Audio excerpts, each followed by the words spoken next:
अदालत के खचाखच भरे कमरे में अचानक अमेरिका का सबसे प्रसिद्ध वकील जूलियन गिर पड़ा।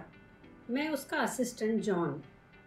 हॉस्पिटल में एडमिट होने के बाद जूलियन ना तो किसी से मिला ना फ़ोन पर बात की।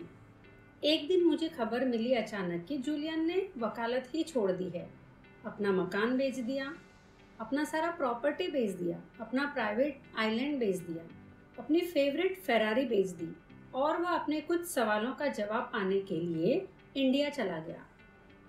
अब 3 वर्ष बीत गए। इन 3 वर्षों में मैं घर, वकालत, परिवार काफ़ी व्यस्त हो गया इन सब चीज़ों में और ऐसे ही जीवन आगे बढ़ता रहा। एक दिन मेरे असिस्टेंट ने कहा, आपसे मिलने कोई आया है। मैंने कहा कि मैं केस की तैयारी में बहुत बिजी हूँ, उनको मना कर दो और अगर नहीं मानेंगे तो सिक्योरिटी गार्ड को बुला लेना। असिस्टेंट बोला, वह कुछ सुनने को तैयार ही नहीं है, बोलता है कि अर्जेंट मिलना है। मुझे लगा कोई मुसीबत में ना हो तो मैंने अंदर भेजने को बोल दिया। थोड़ी देर बाद एक 35 साल के लंबे सुगठित शरीर के स्वामी एक ओजस्वी युवक ने अंदर एंट्री की। वह मुझे ऐसे देख रहा था जैसे गौतम बुद्ध अपने शिष्यों को देख रहे हों। कुछ देर बाद डांटने की मुद्रा में बोला, जॉन, क्या मैंने तुमको यही सिखाया था कि अपने से मिलने आने वालों को मना कर दो? मैं उछल पड़ा। जूलियन, तुम? क्या सचमुच ये तुम हो? वह जोर जोर से हंसने लगा। निसंदेह मेरे सामने जो युवक खड़ा था वह जूलियन था। बीमार लगने वाला, हमेशा वृद्धों की तरह लगने वाला जूलियन आज एक नवयुवक की भांति मेरे सामने खड़ा था और मैं बहुत आश्चर्य में था, जानने को बहुत ज्यादा उत्सुक था कि यह चमत्कार हुआ कैसे।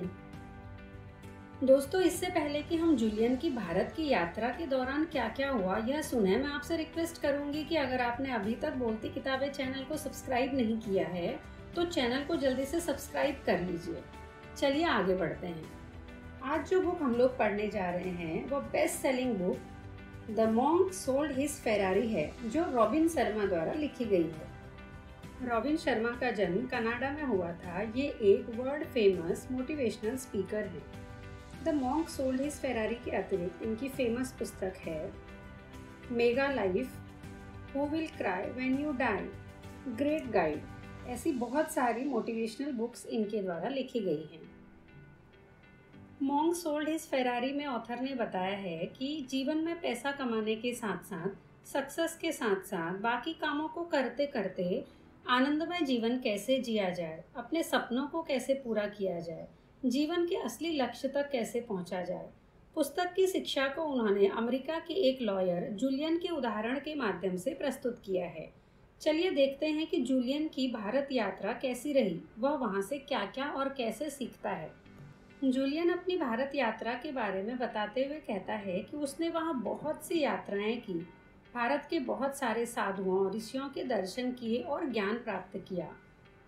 वहाँ एक बार जूलियन की मुलाकात योगी कृष्णन से हुई। वो भी उसी की तरह वकील से साधु बने थे। उन्होंने जूलियन को सिखाया कि प्रत्येक घटना का कुछ मतलब होता है और हर फेलियर का एक लर्निंग है। असफलता व्यक्ति के आध्यात्मिक विकास के लिए बहुत ज़्यादा ज़रूरी है। कभी भी अपने अतीत पर पश्चाताप मत करो, इसे गले लगाओ, क्योंकि यह तुम्हारा बेस्ट टीचर है जो तुमको सिखाता है। जूलियन ने कृष्णन से जीवन, आत्मा, मन आदि के गूढ़ रहस्यों के बारे में जानना चाहा तो कृष्णन ने बताया कि वे ज्ञान सिर्फ सिवाना के संतों के पास हैं, लेकिन उन तक पहुंचने का मार्ग बहुत ज़्यादा कठिन है। लेकिन जूलियन लंबी कठिन पहाड़ी यात्रा के बाद उन तक पहुंच ही गया। वहां पहुंचकर उसकी मुलाकात योगी रमन से हुई, वही जो जूलियन को आगे चलकर आध्यात्मिकता और सुखी जीवन सीखने के 7 सूत्रों के बारे में बताते हैं। योगी रमन अपनी शिक्षा की शुरुआत एक कहानी से करते हैं। योगी रमन जूलियन को कहते हैं, जैसा मैं तुमको बोलता हूँ, तुम एक हरे भरे भव्य बगीचे में बैठे हो, ऐसी कल्पना करो। यह बगीचा ऐसे असाधारण फूलों से भरा हुआ है जैसे तुमने शायद ही कभी देखे हो। वातावरण में एकदम शांति और निस्तब्धता है। इस बगीचे के इंद्रिय सुख का रसपान करो, मानो इस दुनिया में सारे समय तुम्हें इस प्राकृतिक नखलिस्तान का आनंद लेना है। जब तुम चारों ओर देखोगे तो पाओगे कि इस जादुई बाग के बीचों बीच एक 6 मंजिल ऊंचा लाल प्रकाश घर लाइट हाउस बना हुआ है। अचानक बगीचे की शांति प्रकाश घर के निचले तले से दरवाजा खुलने से और उसके चरमराने की तेज आवाज से भंग हो जाती है।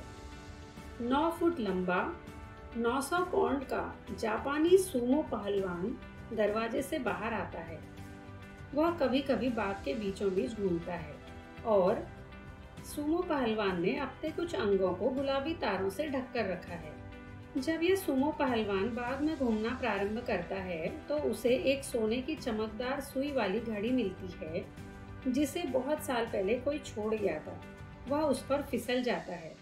कुछ देर बाद ही वह पास में खिल रहे गुलाब के पीले फूलों की सुगंध से गति में आकर जाग जाता है। ऊर्जा प्राप्त करके तेजी से अपने पैरों पर उछलता है और जो देखता है तो उसे देखकर चौंक जाता है कि झाड़ियों में से बाग के किनारे एक लंबा घुमावदार रास्ता दिखता है जो करोड़ों चमकदार हीरों से ढका हुआ है। कोई चीज पहलवान को उस रास्ते पर चलने के लिए निर्देश देती है और वह उस रास्ते पर चल देता है। यह रास्ता उसे कभी न खत्म होने वाले, कभी न समाप्त होने वाले आनंद और अनंत सुख के मार्ग पर ले जाता है। यहाँ पर यह कहानी योगी रमन खत्म कर देते हैं। कहानी को सुनकर जूलियन बड़ा निराश हुआ। उसने सोचा था कि वो बड़े किसी सस्पेंस वाली स्टोरी को सुनेगा, कुछ धमाकेदार उसका एंड होगा, अंत होगा, बट ये कहानी तो उसके समझ में ही नहीं आई। योगी रमन समझ गए कि जूलियन कहानी सुनकर निराश हुआ है और उन्होंने जूलियन से कहा, बस एक बात याद रखो जूलियन, कभी भी सादगी की शक्ति को नज़रअंदाज मत करो। संत ने आगे कहा, जूलियन, हो सकता है कि तुम्हारी एक्सपेक्टेशन के अनुसार यह कहानी बहुत ज़्यादा दावपेच वाली, टर्निंग पॉइंट वाली या सस्पेंस के एंड वाली ना हो, लेकिन इसके संदेश में समझदारी का ब्रह्मांड निहित है और उसके लक्ष्य में पवित्रता है। सर्वप्रथम यह कहानी तुम्हें बहुत मामूली और बच्चों की तरह लग सकती है, लेकिन मैं तुम्हें विश्वास दिलाता हूँ कि इस शिक्षाप्रद कहानी के हर तत्व में अच्छा जीवन जीने के एक असीम सिद्धांत है और बहुत गहरा रहस्य है। बगीचा, प्रकाश घर, सूमो पहलवान, गुलाबी तार, वॉच, पीले गुलाब, घुमावदार हीरों का रास्ता, यह सब जीवन जीने के 7 सूत्र हैं जिनके बारे में मैं आगे चलकर और ज़्यादा विस्तार में तुमको सिखाऊंगा। बस तुम यह कहानी को अपने हृदय में उतार लो। यह तभी तुम्हारे अंदर परिवर्तन करेगी जब तुम बिना किसी आपत्ति के इसको अपनाओगे। जूलियन बताता है कि इस शिक्षाप्रद कहानी में सबसे पहले हमने बगीचे के बारे में सुना था। बगीचा हमारे मस्तिष्क का प्रतीक है। यदि तुम अपने मस्तिष्क की देखभाल करोगे, इसे पोषण दोगे, तो यह तुम्हारी एक्सपेक्टेशन से कहीं अधिक विकसित होगा। लेकिन यदि तुम इसमें नेगेटिव थॉट्स के रूप में जंगली घास उगने दोगे, तो तुम्हारे मन की शांति और अनंत शक्ति हमेशा तुमसे दूर भागती रहेगी। इसीलिए जीवन को पूर्णतया जीने के लिए तुम्हें अपने मन रूपी बगीचे के द्वार पर हमेशा पहरा देना चाहिए और सिर्फ अच्छी सूचनाओं को ही अंदर जाने देना चाहिए। इतना अवेयर रहना है कि एक भी नकारात्मक विचार अंदर न जाने पाए। योगी रमन ने इस प्रकार कहा कि जीवन में त्रुटि, गलती जैसी कोई चीज नहीं है, सिर्फ शिक्षा मिलती है। नकारात्मक अनुभव जैसी कोई चीज नहीं है, सिर्फ अवसर है बढ़ने के लिए, सीखने के लिए और आत्मनियंत्रण के मार्ग पर आगे जाने के लिए। संघर्ष से, स्ट्रगल से शक्ति आती है और पीड़ा भी आश्चर्यजनक शिक्षक का काम करती है। मैंने बड़े आश्चर्य से कहा, पीड़ा कैसे शिक्षक का काम कर सकती है? उन्होंने जवाब दिया, यदि तुम घटनाओं को नकारात्मक या सकारात्मक, नेगेटिव या पॉजिटिव पहलू से जांचना परखना बंद कर दो और उसका सिर्फ अनुभव करो, तो उससे तुम्हें शिक्षा मिलती है। प्रकृति का यह निश्चित नियम है कि यदि एक दरवाजा बंद होता है तो दूसरा खुलता जरूर है। एक बार तुम यह सिद्धांत अपने दैनिक जीवन में अपना लो और अपने मस्तिष्क को ऐसी स्थिति में ले आओ कि वह प्रत्येक घटना को सकारात्मक रूप से ले, जो तुम्हें शक्ति प्रदान करे। तुम्हारी चिंताएं हमेशा हमेशा के लिए मिट जाएंगी। तुम अपने अतीत के गुलाम होना बंद कर दोगे और इसके बजाय तुम अपने भाग्य के निर्माता बन जाओगे। क्योंकि इस मन की, इस जीवन की सारी सीमाएं सिर्फ तुमने बनाई हैं। इसीलिए कहानी में बगीचे को हमेशा अपने मस्तिष्क पर कंट्रोल और अपने थॉट्स पर कंट्रोल के रूप में याद रखना। इसके बाद तुम्हें याद होगा कि बगीचे के बीच में एक बहुत शानदार प्रकाश घर, लाइट हाउस बना हुआ था। यह लाइट हाउस यहाँ पर इस स्टोरी में तुम्हारे जीवन के उद्देश्यों का प्रतीक है, लक्ष्यों का प्रतीक है। तुम्हारे जीवन में तुम्हारे खुद के लिए बनाए हुए लक्ष्य हमेशा एक लाइट हाउस की जैसी भूमिका निभाएंगे और हमेशा तुमको मार्गदर्शन देकर एक बहुत शानदार जीवन जीने में तुम्हारी मदद करेंगे। कोई भी अपने जीवन में बहुत बड़ा परिवर्तन ला सकता है अगर वह जीवन जीने का कोई लक्ष्य निर्धारित कर ले तो। जरूरी नहीं है कि यह लक्ष्य हमेशा भौतिक ही हो। व्यक्तिगत रूप से मेरा लक्ष्य मन की शांति, आत्मनियंत्रण, निर्वाण प्राप्त करना, यह सब भी हो सकता है। यदि मैं इन लक्ष्यों को प्राप्त करने और अपने जीवन के अंत समय तक असफल रहता हूँ तो मैं निश्चित रूप से अपूर्ण और असंतुष्ट भावना से मरूंगा। इसीलिए हमेशा आनंदित जीवन जीने के लिए, संपूर्ण जीवन जीने के लिए अपने जीवन के उद्देश्य को जरूर खोजो। और एक बार अगर तुमको यह पता लग जाता है कि तुम्हारा जीवन जीने का क्या उद्देश्य है तो तुम्हारा पूरा ध्यान, तुम्हारी पूरी एकाग्रता तुम उसमें लगा सकते हो। इसके बाद कहानी में तुमको याद होगा कि लाइट हाउस का दरवाजा धीरे धीरे खुलता है और उसमें से 9 फुट लंबा और 900 पाउंड का जापानी सुमो पहलवान निकलता है। यहाँ पर सुमो पहलवान एक बहुत महत्वपूर्ण तत्व का प्रतीक है और वो महत्वपूर्ण तत्व है अपना स्वयं का लगातार और अनंत विकास करना, जिसे जापान में कैजेन के नाम से भी पुकारा जाता है। इसको करने के लिए योगी रमन ने मुझे कुछ धार्मिक प्रक्रियाएं बताई जो इस तरीके से हैं। पहली तरकीब संतों द्वारा एकांत साधना के नाम से जानी जाती है। इसमें कुछ डिसाइडेड पीरियड शांति के लिए अपनी दिनचर्या में शामिल करने के अलावा कुछ भी नहीं है। मतलब आपको डेली 1 आवर सिर्फ अपने साथ के लिए निकालना है, अपने लिए निकालना है। इस एकांत साधना में रोज डिसाइडेड पीरियड तक सिर्फ अपने विचारों को देखना है और खुद को ऑब्जर्व करना है। दूसरी प्रक्रिया है अपने मस्तिष्क की देखभाल करने के लिए, शांत रहने के लिए रोज योगाभ्यास का प्रैक्टिस करना है। तीसरी प्रक्रिया हमेशा भोजन शाकाहारी और जीवंत लेना है। चौथी प्रक्रिया ज्ञान का विस्तार। नियमित रूप से पढ़ो। एक दिन में 30 मिनट तक प्रतिदिन पढ़ने से तुम्हें आश्चर्यजनक लाभ मिलेंगे। और वही पढ़ो जो तुम अपने मस्तिष्क रूपी बगीचे में डालना चाहते हो। पांचवी प्रक्रिया है व्यक्तिगत विचार शक्ति। संतों का आत्मचिंतन की शक्ति में दृढ़ विश्वास था। स्वयं को जानने के लिए समय निकालकर वह अपने पूरे दिन का अवलोकन करते थे और दिन भर में जो जो घटनाएं हुई थी वह उस पर पुनर्विचार करते थे कि क्या उस घटना को वह दूसरी तरीके से भी ले सकते थे या दूसरी तरीके से भी व्यवहार कर सकते थे। योगी रमन हमेशा कहते थे तुम्हारा जीवन संपूर्ण जीवन है। हम में अपने दिन को नियंत्रित करने की शक्ति है। हम में अच्छे विचार सोचने की शक्ति है। हम में अपने सपनों के अनुरूप जीने की शक्ति है। वे कहते थे कि केवल एक इंसान ही यह काम कर सकता है। इंसान ही आत्मसंयम कर सकता है। एक इंसान ही अपना विश्लेषण कर सकता है। एक कुत्ता यह काम नहीं कर सकता, एक चिड़िया यह काम नहीं कर सकती है, एक बंदर यह काम नहीं कर सकता है। व्यक्तिगत चिंतन की प्रक्रिया के बारे में सब कुछ यही है। इस बात को जानने का प्रयत्न करो कि तुम्हारे दिनों में और जीवन में क्या सही है, क्या गलत है, तब तुरंत उसमें सुधार करने का प्रयास करो।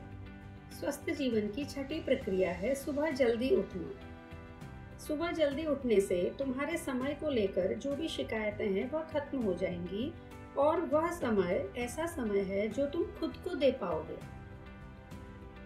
सातवीं प्रक्रिया है संगीत की धार्मिक प्रक्रिया। ऐसा संगीत रोज अपने जीवन में लाओ जो तुम्हारे मन मस्तिष्क को शांत करने में तुम्हारी मदद करे। 8वीं प्रक्रिया है मंत्रों की शक्ति। आपके जीवन में कोई न कोई मंत्र ऐसा होना चाहिए जो आपके मन को एकाग्र कर सके, ईश्वर की ओर लेकर जाए। 9वीं धार्मिक प्रक्रिया है योग्य चरित्र की प्रक्रिया। इसको करने के लिए तुमको यह सोचना है कि तुम अपना चरित्र कैसा बनाना चाहते हो। जो भी तुम सोचोगे, जो भी तुम विचार करोगे अपने चरित्र को बनाने के लिए, वही तुम्हारा कर्म होगा। और जो कर्म तुम करोगे धीरे धीरे वही आदत तुम्हारी बनती जाएगी और यही आदत एक दिन तुम्हारा चरित्र बन जाती है। इसीलिए स्वयं को पूछो कि मैं अपना चरित्र किस तरह का बनाना चाहता हूँ। वैसे ही विचार करो, वैसे ही कर्म करो। धीरे धीरे यह कर्म तुम्हारी आदत में आ जाएगा और तुम्हारा चरित्र वैसा ही बन जाएगा। अंतिम धार्मिक प्रक्रिया है सादगी की प्रक्रिया। जीवन को तीव्र आंधी की तरह मत जियो। अपनी गति बहुत धीमी करो। छोटी छोटी बातों के लिए समय निकालना आरंभ करो। कीमती वस्त्र पहनना जरूरी नहीं है। मैंने पूछा, क्या कोई ऐसा विचार है जिसे अपनाकर मैं इस सादगी की प्रक्रिया को अपने जीवन में उतार सकता हूँ? तो मुझे जवाब मिला, तुम बहुत सारी चीजें कर सकते हो। छोटी छोटी चीजों से भी बहुत अंतर आएगा। जैसे बहुत ज़्यादा फ़ोन पर समय बर्बाद करना बंद कर दो। हर वो काम तुम्हें कभी कभी जो लगता है कि ये बहुत इम्पोर्टेंट है, उस काम को मत करो। तुम्हारा परिवार, तुम्हारे बच्चे, तुमसे प्रेम करने वाले लोगों के लिए समय निकालना आरंभ करो, उनके साथ समय बिताओ। इस तरह ये छोटे छोटे उपाय अपनाकर, ये सारी प्रक्रियाएं अपनाकर तुम स्वयं के जीवन में कंट्रोल ला सकते हो। कहानी के अगले भाग में गुलाबी तारों से सूमो पहलवान ने अपने कुछ अंग ढक के रखे थे। ये गुलाबी तार तुम्हें अनुशासन की याद दिलाएंगे। इन संतों ने मुझे सिखाया था कि आत्म अनुशासन का गुण केबल के तारों के समान है। क्या तुमने कभी केबल के तारों को देखा है? तुम देखोगे कि इसमें अनेक पतले छोटे तार एक दूसरे के ऊपर रखे हुए रहते हैं। एक अकेला तार पतला और कमजोर होता है, लेकिन एक साथ मिलकर यह लोहे से भी अधिक मजबूत हो जाता है। आत्मनियंत्रण और इच्छा शक्ति भी इसी के समान है। आत्मनियंत्रण की प्राचीन कला का निरंतर अभ्यास करते हो तो तुम्हारे लिए कोई भी बाधा को पार करना मुश्किल नहीं होगा। कोई भी चुनौती इतनी कठिन नहीं होगी कि तुम उसको जीत न सको। न ही कोई भी संकट इतना भयानक होगा कि तुम उसे ठंडे दिमाग से बर्दाश्त न कर सको। हर वह चीज जो तुम कर रहे हो और तुमको लगता है कि तुम्हें नहीं करनी चाहिए, ऐसे कमजोर विचारों के साथ जो तुम्हारे मस्तिष्क रूपी महल में आए हैं, उनके साथ युद्ध करो। वे जान जाएंगे कि वे अनवांटेड हैं और तुरंत अनवांटेड मेहमान की तरह चले जाएंगे। इस तरीके से तुम्हारे मस्तिष्क पर, तुम्हारे विचारों पर तुम्हारा कंट्रोल होगा और आत्मनियंत्रण की भावना बढ़ती जाएगी। कहानी में हमने एक चमकदार सोने की घड़ी देखी थी जिसके ऊपर सुमो पहलवान का पैर फिसल जाता है। यह सोने की चमकदार घड़ी यहाँ पर समय का प्रतीक है। आपने अपने जीवन का लक्ष्य भी तय कर लिया, आपने अपने दिमाग को भी कंट्रोल में किया है, आत्मनियंत्रण की भी आप प्रैक्टिस कर रहे हैं, परंतु समय के बिना उनका कोई अर्थ ही नहीं है। अगर आप रेगुलर लाइफ में सिर्फ समय न होने का बहाना बनाते हैं, बहुत ज़्यादा बिजी होने का बहाना बनाते हैं और इन चीज़ों को करने के लिए समय ही नहीं निकाल पाते हैं, तो कुछ अर्थ ही नहीं है इन चीज़ों का। याद रखो, किसी को भी अपना समय चुराने मत दो। हर बार फोन की घंटी बजने पर फोन मत उठाओ। यह फोन तुम्हारी सुविधा के लिए है, न कि दूसरे की सुविधा के लिए। समय तुम्हारी सबसे कीमती वस्तु है और यह बिल्कुल भी पुनः वापस नहीं आएगा। इसीलिए अपनी प्रमुखताओं पर ध्यान दो, अपनी प्रायोरिटीज पर ध्यान दो और अपने समय का उपयोग सिर्फ वही करने में करो जो सचमुच तुम करना चाहते हो, वह करने में जो मृत्युशैया के समय में आपको पछतावा न दे। इसके बाद योगी रमन की कहानी में ताजा पीले गुलाब के फूल हमें एक प्राचीन कहावत की याद दिलाते हैं। वह इस प्रकार है कि जो हाथ तुम्हें गुलाब के फूल प्रदान करते हैं उसमें थोड़ी सुगंध हमेशा लगी रह जाती है। इसका अर्थ स्पष्ट है कि जब तुम दूसरों के जीवन को सुधारने का काम करते हो, तुम इस प्रक्रिया में अप्रत्यक्ष रूप से इनडायरेक्टली अपने जीवन का उत्कर्ष करते हो। जब तुम प्रतिदिन छोटे मोटे उपकार के काम करते हो, परोपकार के काम करते हो, उसका अभ्यास करते हो, तो तुम्हारा खुद का जीवन भी कहीं अधिक समृद्ध और कहीं अधिक महत्वपूर्ण होने लगता है। प्रत्येक दिन की पवित्रता और धार्मिकता बनाए रखने के लिए किसी न किसी प्रकार से दूसरों की सेवा करो और कोशिश करो कि जाने अनजाने में हमसे गलती से भी ऐसे काम न हो जाएं जो दूसरों को तकलीफ दे सकते हैं। योगी रमन की कहानी का अंतिम भाग, हीरो जड़ित मार्ग, आपको हमेशा एक उल्लासित, हमेशा एक आनंदपूर्ण जीवन जीने का प्रतीक है। और हमेशा आनंदपूर्ण जीवन जीने के लिए जिस प्रक्रिया की जरूरत है वह है वर्तमान में जीना।